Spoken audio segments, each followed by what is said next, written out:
RV Unplugged Season 2 is about to release. Plus, it is rally season. If you're coming to the Alliance National Rally, it's going to be our first one of the year. We look forward to seeing you there. And later on in the show, we are going to sit down with our good friend, RV Unplugged host, owner of Big Beard Batteries, Mr. Todd Henson, because we're going to talk all things solar. That coming up next on the RV Shenanigans podcast, brought to you by Liquefied.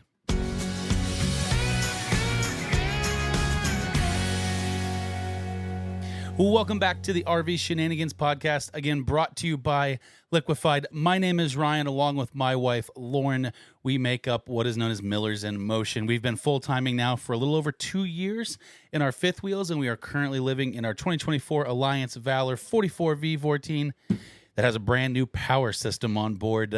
Spoiler, we haven't been plugged into power now for about 3-4 days, and it's amazing. But we are going to get into all of that here in just a little bit. First, ironically, is the first episode, RV Unplugged Season 2. If you know, we competed on Season 1 of RV Unplugged. We had an absolute blast. We've said it many, many times. That is some of the best 2 weeks that we've had camping. We've made amazing friends with not only the cast, but the crew, as well as the host and co-creators.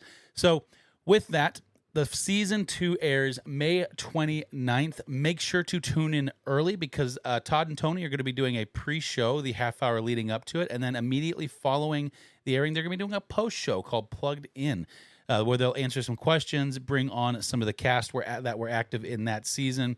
Plus, in addition to all that, just like we did our season, they are also going to be doing live chat. So most of the cast will be on there, assuming they can be on there, and they will be chatting while the episode's going on. You can learn more at rvunpluggedtv.com, plus the rally. I'm not going to leave out the finale rally. Come join us in Auburndale, Florida at Camp Margaritaville in August. Watch the live finale with the cast, the crew. A little bit of Season 1 cast will be there. I'll be there. Lauren will be there, and a handful of other cast and the entirety of cast and crew for Season 2. It's going to be a blast. If you attended Season 1 rally, just like the show is going to be higher produced, the rally is going to be higher produced. So we've got some fun things in store. It's definitely something you will not want to miss out on. Also, if you are coming to the Alliance National Rally, you will be there during Season 1 airing. Well, Tony is going to be in town along with a few of the contestants that are also allies with Alliance, and so they will be there as well watching the show, and then a few Season 1 casts. Again, we will be there. So make sure and join us if you're there. We're going to watch it live in the main hall, I believe. That could change. I'm still working on where and hearing back from the Alliance people. But in addition to that, rally season is here. Segue, you see how I like that? That's when a bunch of pretty much organizations, manufacturers start to do all kinds of fun things, and the beginning one for us is the Alliance National Rally. At the time I'm recording this, which we're going to get into our interview with Todd here in just a second, we filmed that a few days ago when we were having the solar system still installed. I'm recording this literally the day before you hear it. I like to keep this portion of it up to date.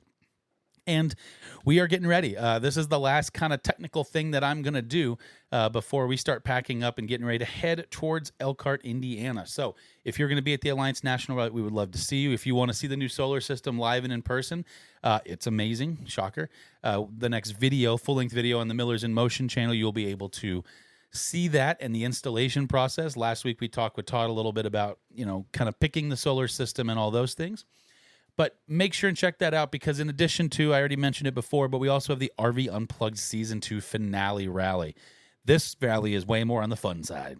We have a bunch of games, a lot of games that were in Season 2, and maybe a few games that didn't make Season 2. Plus, if you're looking to potentially get on RV Unplugged, in other words, be a contestant in Season 3 or beyond, there is no better place than right here to get the attention.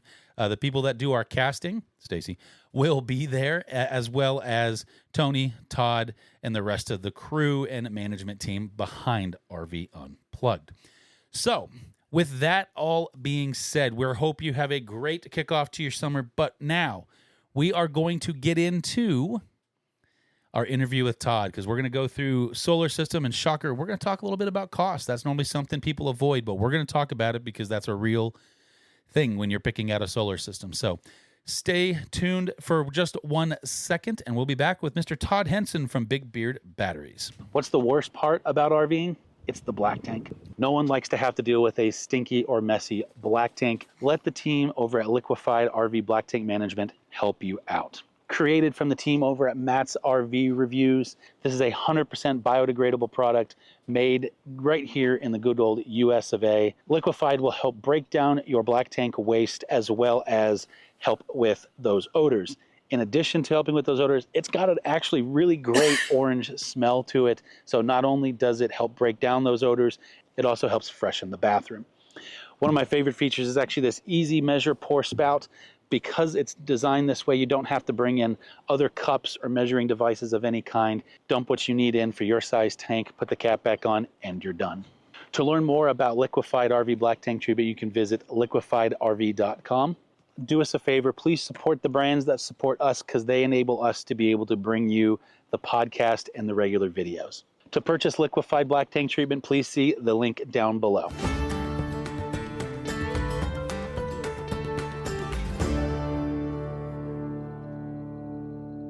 Well, welcome back. We now want to welcome not only our good friend, but owner of RV Unplugged and host of RV Unplugged, master certified technician with the NRVTA, the keeper of all your tech tips on Tuesdays, right? Mr. Todd Henson, and also the owner of Big Beard Battery, because that's what we're talking about. Yeah. Well, thank you for letting me come on, actually into your RV, into your rig, and doing the podcast with you. Well, and fun disclosure, at the current moment, this entire podcast and this RV is being powered by, well, you.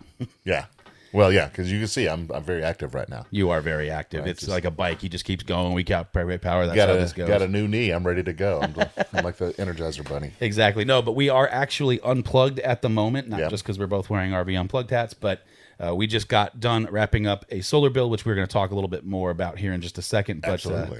This whole thing's being powered by your batteries right now. So yes, it is. Cross my fingers. So what made you really want to start a battery company and kind of toss into the mix of all these things? Right. Didn't want to start a battery company, right? Perfect. Like I said, first it was, because as a master certified tech, hey, look, there's a little spider. I'm going to move this over here real quick. Hey, you go find your home over there. And full disclosure, Todd, we don't edit a whole lot because that kind of stuff people enjoy. That's fine. Yeah. Have you seen my stuff? Does it look like there's edits? Yeah. If it makes the blooper section, just know it got real weird. Right. Real weird. So, no, I never intended to start a battery business. But, as someone who really delves into everything, figured out that batteries were component-based. There was already people out there taking them apart, kind of reviewing them. And I'm watching them taking them apart, and they're not picking up on some things. I'm like, look at the small amount of copper. You can only get so much power through there, yada, yada, yada. So I decided, well, you know what? I'm going to do this. I'm going to do it right because I want to show my students how to build these. Okay. And so that's where it started, just showing students how to build these. The problem was, it's so extensive in order to do it right that it just didn't make sense for students to do it. So they would like, well, you know what? What if we just bought them from you? So I started down that road. Okay, you know what? I will just sell them to students because the whole thing is I want students to be successful in their business. And they can either sell someone else's battery or what if they made their own, and maybe made a little bit more spread. And it turned into you making it for them. Yeah, it turned into me making it for them. Well, over the years, switching out the boxes, still trying to get everything right.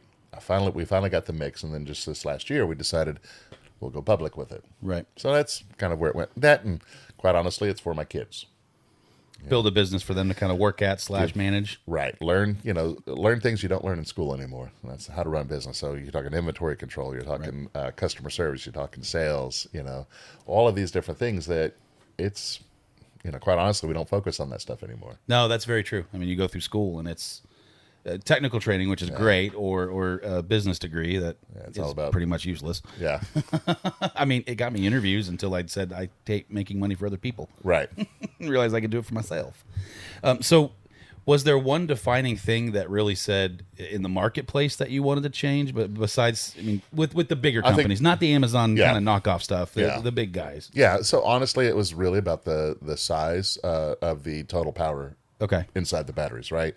Because in the RV space, we're very limited on space. And, the average offering that came out was 100 amp hour batteries, and you would end up with 12, 13, 14, just depending on the size. I mean, So now you got all of these different batteries. It's taking up a lot of space. And I said, well, what if we can make bigger cells or find bigger cells? Sure. Not that we make them, and put just put a bigger capacity inside these batteries. You got less batteries to deal with, less balancing issues. So that's kind of the whole premise, right? Big beard batteries are always trying to give you the most amount of power in the smallest box possible, Sure. because as RVs, that's what we need. So when it comes down to looking at that kind of stuff, when you're looking at the size and all those things, is that something that there's added benefits from picking a bigger battery and going that? It's not necessarily the 12, 24 volt conversation, which we'll get into in a second, but just balancing. versus having, you're right, versus 600, and where does that balancing start to come into Balancing play? issues, right? So just like anything else, if call it like herding cats or anything else, right? The more batteries you have, there's little internal differences between each one, and we want these batteries to all work as one, right? So I usually tell a story in class about push starting a car or anything else. Right, we all have to push on 3. Is everyone pushing at the same pressure? Some people are pushing with one hand versus 2 hands. Well, why are we leaning to the right, guys? Right. So, the more batteries you have, the harder it is to keep everything balanced. Gotcha. So if we can condense that down to one battery, we don't have balancing issues. So is that in a combination of the controlling systems or the technology side of it, or is it also both? The physical side? Okay. Right, still physical side. Even when I build batteries, I do everything I can to make them exactly the same. The internal resistance may be slightly off between each one. Well, not a big deal the first year or two. But over time, what's going to happen is they're gonna get out of their balancing issue. If they're completely charged at the same amount, one may be 28 volts, one may be 27 volts. Well, the 28 volts can always win. 27 volts needs to get up there. So Gotcha. The less batteries we have, the less balancing issues we have. So what, from the end user experience, if you get some batteries, let's say that they have a smaller capacity battery, let's say they got 10, 100 amp hour, 12 volts, and you start to get over that line of where you should have gone to a different type of system. Oh, absolutely. What starts to happen to the end consumer that they actually see? Yeah. I understand they're getting out of balance, but what actually is happening that they? I had a customer who bought a lot of these mini 100 amp hour batteries, about 15 of them. Oh boy! And I was, and he goes, I didn't know that you had offered these. I do want you to put it in. So it was the last one I did was someone else's batteries, and literally within 3 weeks, he's calling me up. My system is saying low voltage. He goes, but Todd, I've got over 12 volts. I said, well, what I need you to do is get out there with a multimeter and check each one, right? Because if you got 12 or 13, no matter what you do, there's no way they all get to that inverter evenly. And sure enough, he had some that are at 12 volts, some that are at like 11.6, simply because distance is resistance. The middle batteries were not getting fully charged, and they were just staying down. Gotcha. So like I said, it's a balancing issue. Essentially, his system would just not work, even though he's seeing one thing and experiencing another. Correct, because the inverter, is reading the voltage coming in. Gotcha. Right, and sometimes it'll catch the low voltage, and it says, "Oh no, we're not going to deal with this." Gotcha. Yeah. So when people start to look into building out a solar system, do they? Because we're going to talk a little bit about solar, not just the lithium, but the entire system here for a little bit. But where's a good starting point for somebody? So I try and make it as simple as possible. I always ask them to give me the vision. What do you see yourself doing if you could take your power with you? Right. What do you want to run? Where do you want to go? Because each person's different. Some people, they like cold weather, right? And so they're going to use more propane. Well, they don't need as much power to run those things. Other people, they want to go to the coast, right? And they're, trying to go to the coast with one AC, you're not going to make it, right? The Keys is beautiful in August, but... Right. So I always say, what do you want to do? And then I ask them, when it comes to power consumption, power delivery, what we're looking for is what is the largest appliance that you need to run? I need to have a system big enough to run that largest appliance. Again, cast your vision. What do you want to see yourself doing?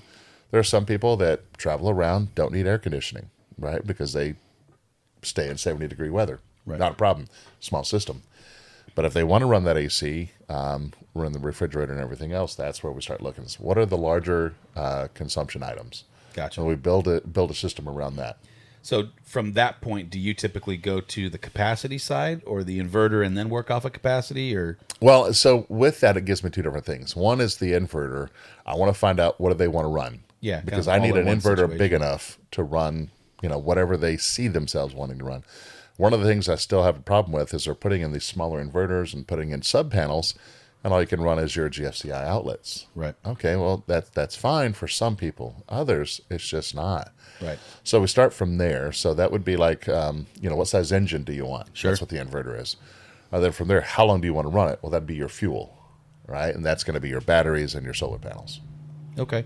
So, and this is difficult because it's hard to talk about cost when you get in the solar system, but it's also one of those necessary things you have to talk about. It costs a lot. Well, it costs a lot, and it fluctuates quite a bit because the batteries themselves cost quite a bit of, like, there's a lot of fluctuation in that market, right? Well, not so much that, especially over the last 3 or 4 years because of, with inflation going up and everything else, resources, there's only certain places that are mining this stuff, right? So prices are going down a little bit on some things, but going up in others. Yeah.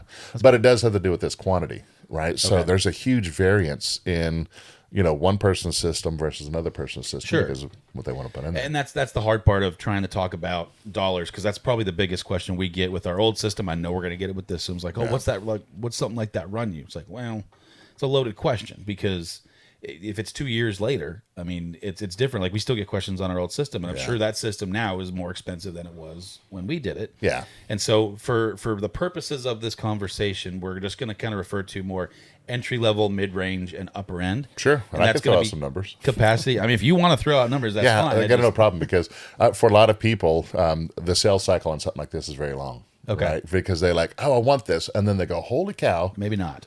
Right. And that's kind of one of the things is that I'd like to answer that question so that it's, getting to work with you on our system. Yeah. We try to also kind of be that filter a little bit so that there's expectations. It's kind of like when you go to the restaurant. Right. You're like, well, there's a 20-minute wait and it's a 5-minute wait. You're all excited.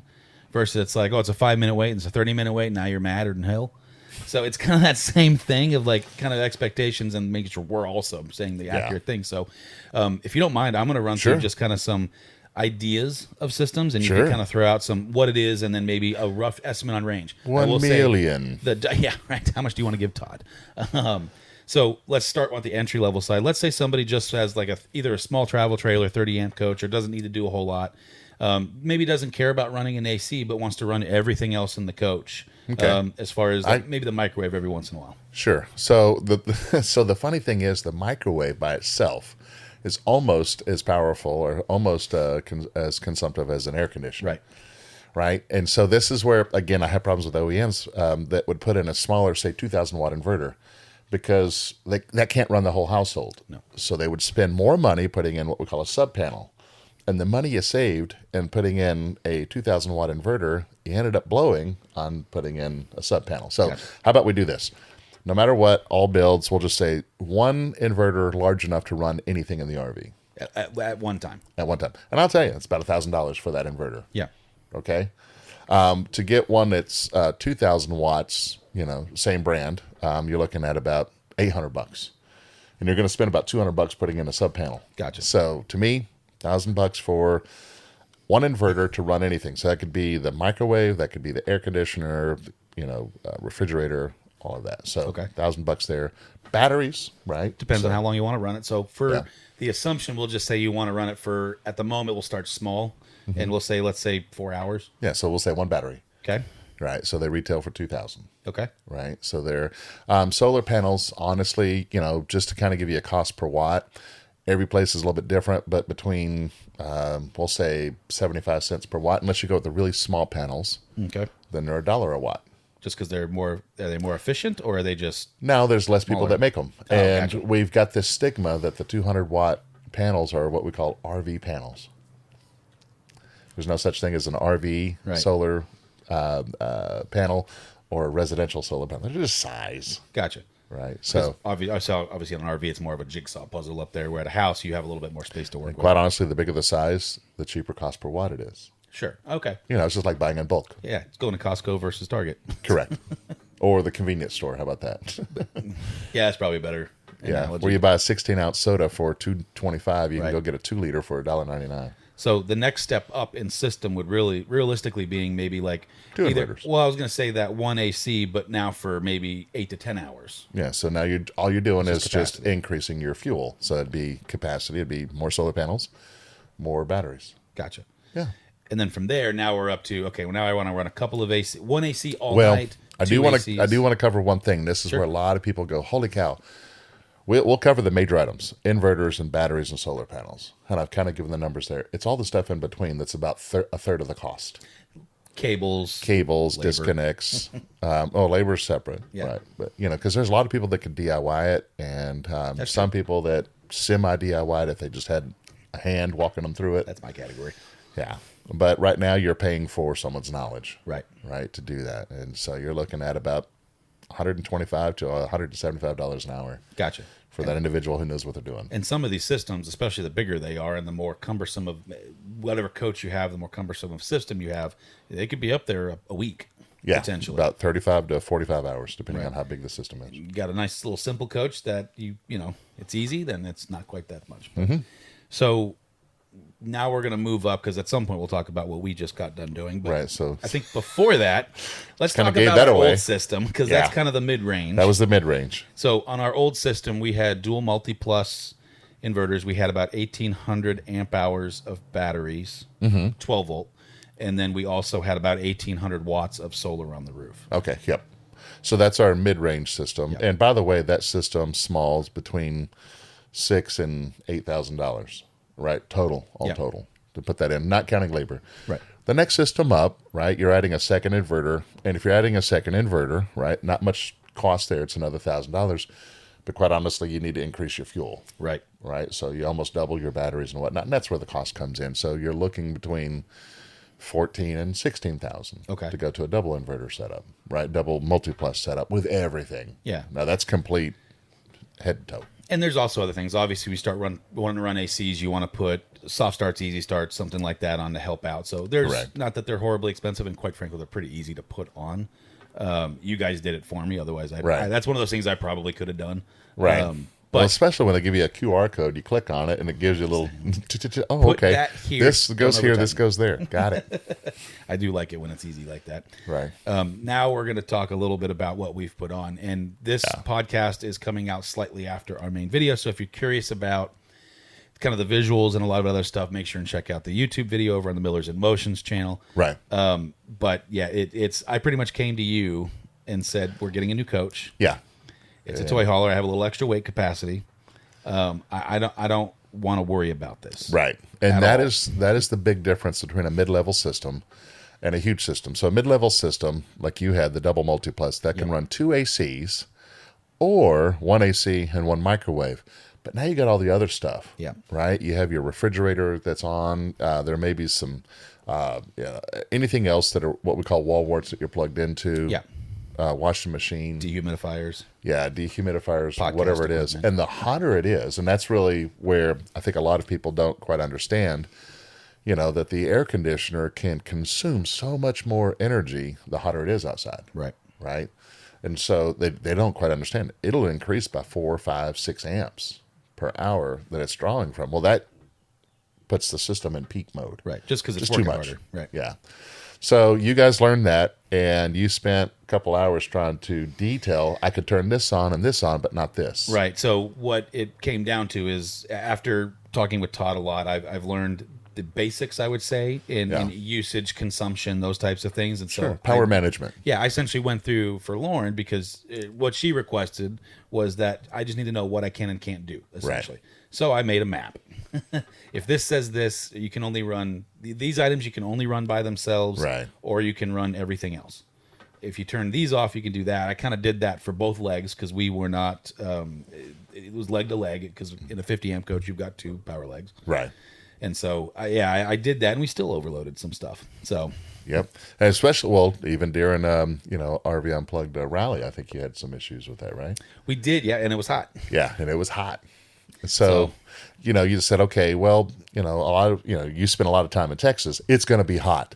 So that's why we went to the next level. So still the same amount of batteries, right? And, our goal. Amp hours. Right. Same amount of, we'll say total power. Spoiler, I got less batteries. Right. Less batteries, but more power. Right. Or same power. Right. Actually, a little bit less. A little bit less, because you had 8. No, I had 6. You had 6? Okay, so same amount. All right, but we did increase how many solar panels you have. That almost went up by a little over, right around 1,000 watts. Yeah, so that's pretty good there. But we basically enlarged the inverters to a 4,000 watt inverter, so 2 of those, 8,000 watts, instead of the 2 multi-plus 3,000s. And I know this is kind of confusing. It's a 3,000. It's not 3,000 watts. It's 2,400 watts. It's 3,000 for a little bit. Yeah, they kind of say what their max capacity is, and that's not a sustainable thing. It's a power factor. So they follow the generator type Gotcha. when it comes to nomenclature. Yeah, what they put on there, then you got to read the data plate. Let's say so pure chaos. Yeah. And a lot of other inverters, different brands, they will say, no, we can maintain it. Right? Each brand's a little bit different. Right.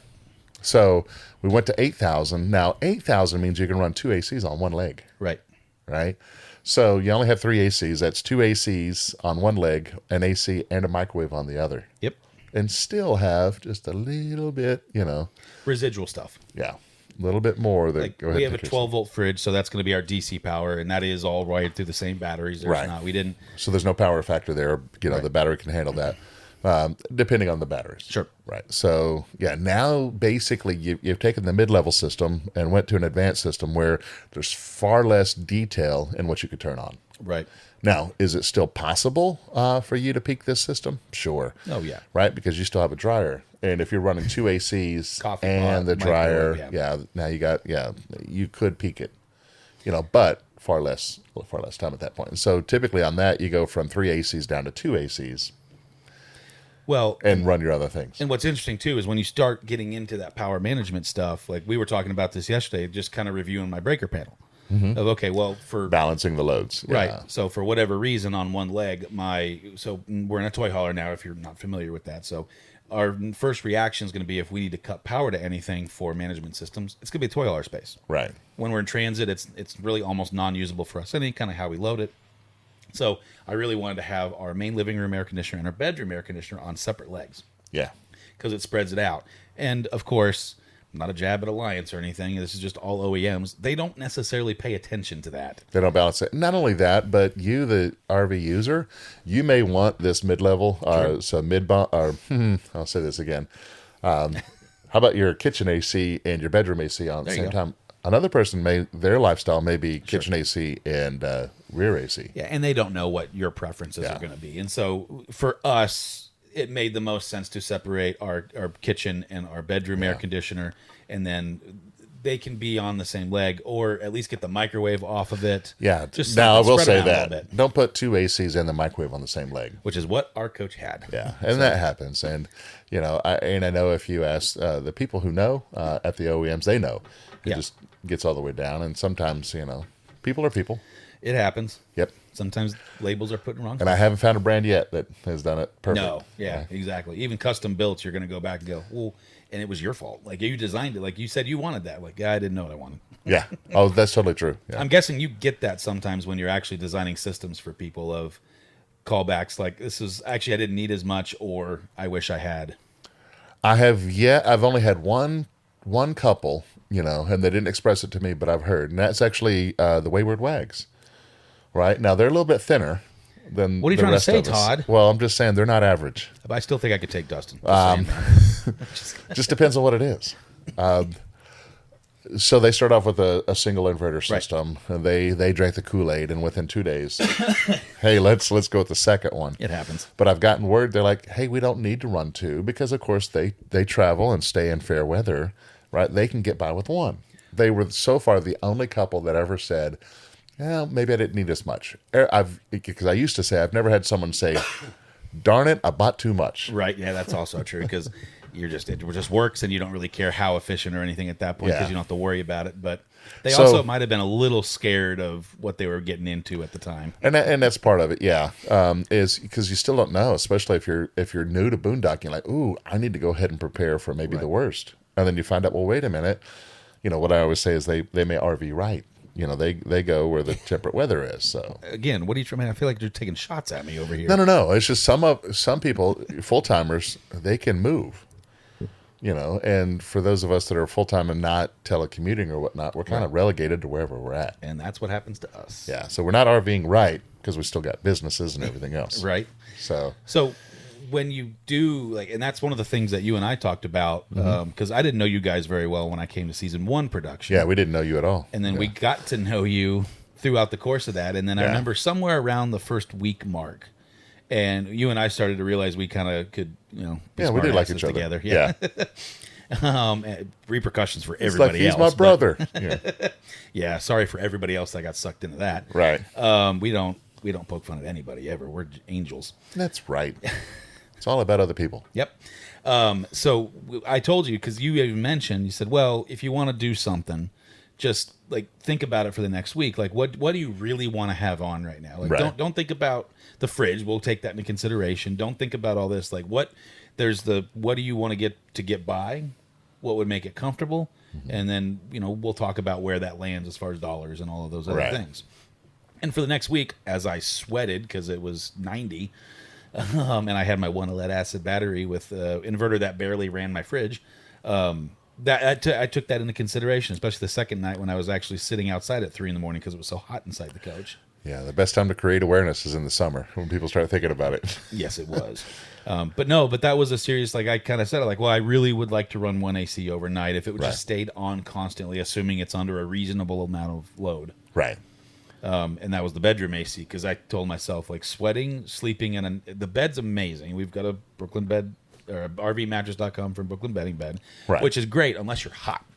Then that big squishy thing just becomes a heat tortilla. Well, and you got to think as well. I mean, heat is going to go into the surfaces, and if you only have one AC trying to draw the heat out, it takes forever to get it out of physical surfaces. Right. The temperature in the air may be fine, but this still may be 3 or 4 degrees warmer. Right.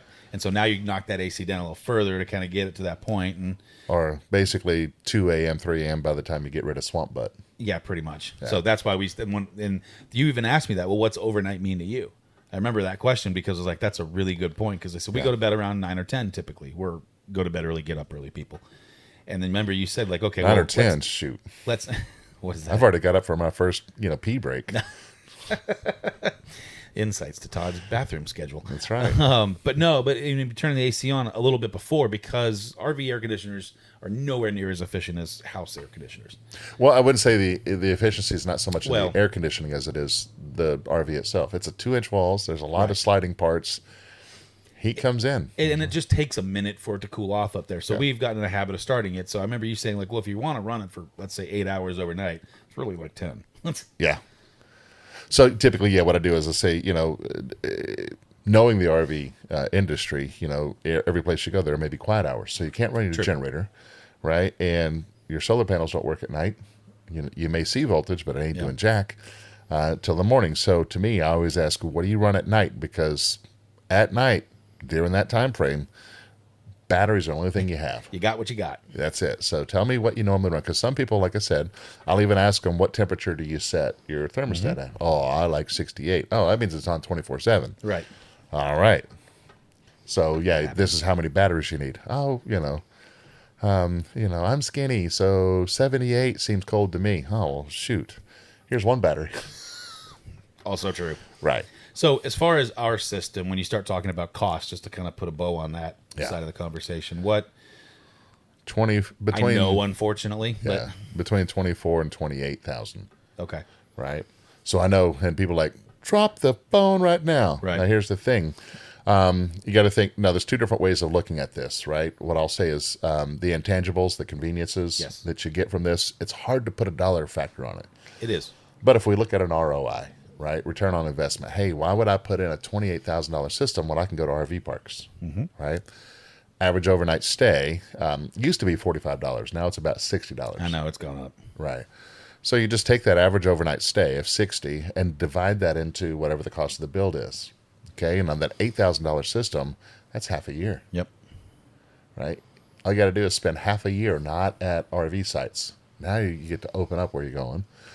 16,000, roughly 1 year. Right. Right. 28,000, 2 years. So your ROI. So it is. I mean, if we had an RV and I'm like, I'm only going to keep this thing for a year, I wouldn't have put this system in. Oh, and that's another thing I always ask them: is this the RV you're going to keep? Right. Because it's kind of like a swimming pool. You're not going to get back everything. Which, and I will say that is different for motorhome owners versus trailer owners. Right. Motorhome owners can like at least 20 years, and they could, if it's a diesel pusher and they maintain properly, all those things. Yeah. Could do that hypothetically. Trailers, it can, but depending on how you're using it, how you've retrofitted it. I will say, Pushing it on a trailer, though. Again, kind of like a pool, it will be the first to sell. Right. Apples to apples, one with a solar system and one without. Ask me how I know, because they're sold really fast thanks to the system. But it's kind of like, a pool versus a really big pool. Right. You're not going to get back as much on that really big pool. That's true. That's where the intangibles come in. But it is the convenience of doing all that. And I think one of the biggest conveniences that you didn't mention, but it happened to us, is we actually at an RV park, and there was a storm that rolled through, transformer went down, power went out. Well, what's the transfer rate on these inverters? 1/20th of a second. Yeah, so in other words, barely blink. And the power went out. And if it's at night, nothing blinked because nothing was on. That's also true, except for the AC. AC doesn't see it. There you go. So the power went out. Well, we were inside. It was just after dinner sometime it was happening. So it was a little darker. It was a little cooler. So the ACs weren't necessarily on for this scenario. Right. The power went out. We literally had no idea. And then we went to go take the dogs on their walk. And you hear generators running. And people are outside with flashlights looking around. And we're standing out in front of our coach and realizing that the power went out, talking to some of our neighbors. And one of our ACs kicked on. Yeah. I got the stink eye real fast. This is That's to say, you pull your blinds down. Don't let everyone know that you're RVing right and you have all the power. Everything still works, even though we're sitting right there. And ironically, the power went out for almost 3 days. Yeah. I mean, people were bailing at that point, right? They're going to hotels, they're going to stay with friends and family. And we literally, we had to obviously go into consumption, power management mode and worry about our consumption. But it really worked for the most part flawlessly. There was a couple of times we had to pull out. We actually got, and I want to talk about kind of backup systems in a second. Right, but absolutely. We had a backup system in that I had a off-board generator. Our old coach was a traditional fifth wheel, so I didn't have an onboard generator on that.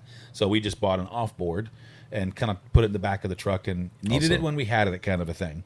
Known as a portable. Or a portable. It all depends on which industry you're in. You're right.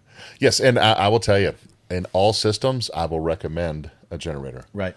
Again, I look at law of diminishing returns. Well, what if I get one more battery? Well, it'd be cheaper at this point if it gets you through the night to get a generator, because there's going to be certain days where not enough sun, you're under a tree or anything else like that, where having that generator will definitely help out. Or it gets really, really hot.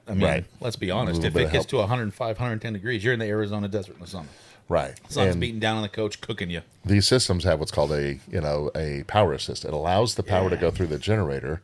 So, the inverters aren't working as hard, but they make up the rest of it. Right. So you can extend your stay. And that's exactly what we did. We would just run the generator in the evening hours when we're cooking dinner, when we had some of our higher loads. The microwave might turn on. Yeah. A few other things. We got the TV going. ACs might have kicked on because we're cooking inside, all that. So we would turn the generator on for 4-ish hours in the evening. And it always would almost support what we were doing. We'd have a little bit of power assist, but then as we started to wind down, we left the generator on a few more hours. Just charge up the batteries. Yep, and now it's just charging the batteries, and we typically get it back up to near capacity, maybe not all the way. And then enough to get you through the night? Enough to get me through the night. And I started to learn where that percentage on the batteries or the volts that you're reading coming out of it gets you to that point. And then I would turn it off, and we'd go to bed and wake up the next morning, and typically we get up about when the sun comes up, and so if we had a good enough battery, I'd leave it and see what the sun did in the morning. We had good morning sun for the panels where we were situated in that scenario. Right. And so I didn't have to use it until, again, probably about 4 or 5 o'clock the next day. Ran it for about 4 hours, and that was our transition for those 3 days. That's quite honestly the difference, because I had the same system that we put in yours, other than the Quattros, but I had 8 batteries instead of 6, and so it'd only take me 2 hours of generator time. Yeah. Because with more capacity, yes, it does take longer to charge up, but I didn't need to, right? Because I had more. So the question is the cost of the 2 more batteries worth it versus the fuel of the generator? That's what I'm talking about. If it can get you through the night and you figure that out, you get more efficient with it because you're not running the generator for 4 hours. You're only running it for 3 or whatever. Or 2, or just essentially whatever that need is. And there's times where you might need it a lot more and times you'll never need it. So, but it is nice to have that backup. And that convenience of not knowing when the power goes out, because we have never experienced more power outages than living in the RV. Especially in Texas. Yeah. We have a power problem, apparently. And when you think, man, there's ways to mitigate this, that's what I need. Right. You know, for us intangibles, driving down the road with the air conditioners on, even in a fifth wheel, because I got a system that'll do it. Yeah. You know, get into your site, put your landing gear down, get your slides out. You're already at 70 degrees. Well, that's what I was joking with Lauren, because I'm getting ready to head back and pick her up. Spoiler, she's not here for the filming of any of this stuff because she has to work. Yeah, she's Who's hiding. that? Shh, no, I'm just kidding. Sorry, baby. There's no one there. Wow, thank you, Todd. We're cutting all of that now. Thanks, prick. You made me have to edit. Well, I don't even know what I was saying now. I got focused on that. Oh, that you're about to drive out, maybe with the AC on. So not only am I going to go up to Fort Worth with all the ACs on, but when I get there, I'm not overly concerned about getting the electrical cord out first. Right. And all that stuff. I can kind of get the slides out and worry about that. Sometimes it's one of those where it's like, I want to get the ACs on, so I want to get, I pull up, and as it's leveling, I'll worry about the ACs. Right. Now, let it level, get the truck out of the way, and I can go right in and start setting everything else up so that she can come in, especially with the dog, because they get restless as all get out.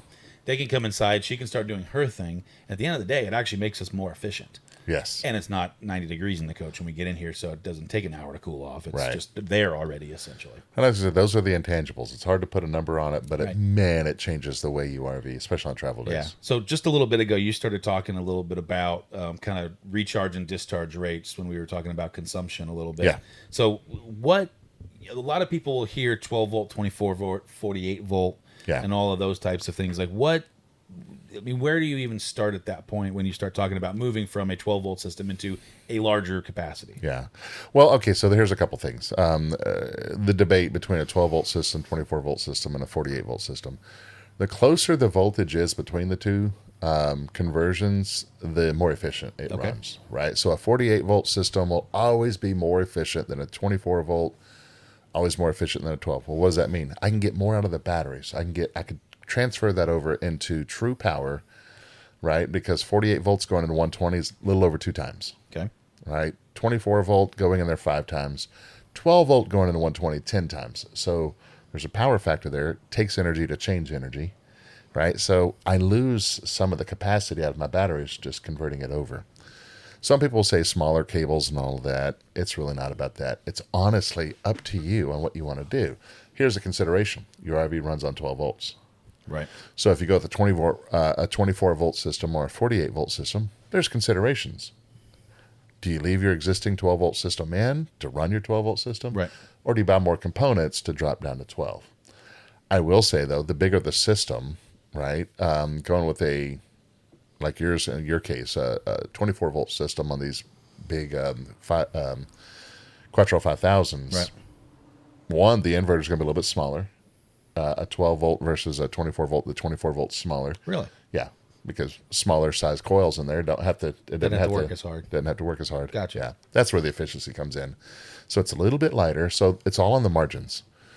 But a lot of people, typically when we go to a double inverter setup, that's where we start recommending, do you want to go 12?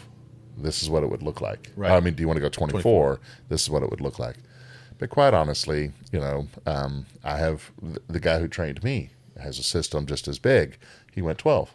He just did a cost analysis. He said, Todd, there's really $100 difference between the two. So I'd rather do that and then run all my 12 volts off of my new system. Gotcha. So it just depends. At the end of the day, it's really just what the person's going to use it for. The solar controller is really the biggest part. Gotcha. Right? The solar controller, I can go with half as many solar controllers on the solar side, simply because 24 volts, it can push out twice as many watts. Okay. That's all. All right, Todd. Besides your batteries, because obviously when you start talking about, this is kind of the Todd's favorites things section of this. Oh. So other than your brisket, brisket and whiskey. Besides the batteries, because obviously I think you're a fan of your own batteries. Are there particular kinds of equipment you prefer to stay with? Brands, yeah. So, because there's a huge learning curve when it comes to this. And if I'm putting in a system, in a RV for a customer who doesn't know electricity, all they want to do is just go experience life. Right. Right. I want a system that communicates with that individual and tells them what's going on, what everything is. And so for that, I mean, right now it's Vitron. Vitron has a communication system that is far and above any one other system out there. Right. Something goes wrong, it can tell you. Not only will it tell me, but because he helped install. He did install it. It didn't help at all. It actually tells him too. So if I have a problem, it's nice because you have access to my system via this, assuming it's. But I ain't gonna look at it 24/7. You're gonna have to alert me. I don't. Well, that's what I mean though. Is like if I'm experiencing a problem, it's kind of handy because then you can go, oh hey, this is what's going on. Versus the whole go get a multimeter, do this. What's that say? Do this. What's that say? Oh, I'm still gonna do that first because that's the easy way. You can at least glance and get an idea where to look first versus like going into a completely blind. It captures all the data. And that's the neat thing is that's all free when you buy the system. Yep. You just got to set it up. Right. So, you have all that. You have that connectivity. There's some other brands that I'm, working with that are, I'm trying to get in the RV market, Solarc, because they have a wonderful all-in-one system.